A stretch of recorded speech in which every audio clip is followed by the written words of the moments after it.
మరణం నుంచి విడుదల అవసరం మనిషికి. ఏంటి ఆ మరణం? మరణం అనేది రెండు రకాలు ఉందండి. ఒకటి శారీరక మరణము, రెండోది ఆత్మీయ మరణం. పాలిమాన్యుల్ ఈ శరీరానికి ఏనాటికైనా ఏముంది? మరణం ఉంది. కానీ ఆత్మ మరణం ఏంటని ఆలోచన చేస్తే దాన్ని రెండవ మరణం అన్నారు.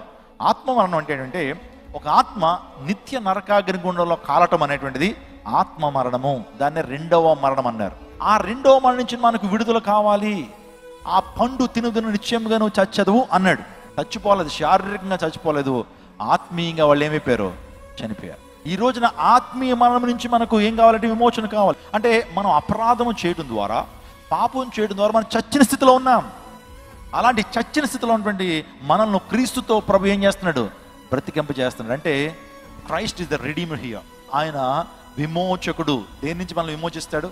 ప్రతి వ్యక్తికి కూడా నిత్య నరకాగ్ని నుంచి విమోచన కావాలా, రెండవ మరణం నుంచి విమోచన కావాలి, ఆత్మ మరణం నుంచి విమోచన కావాలి.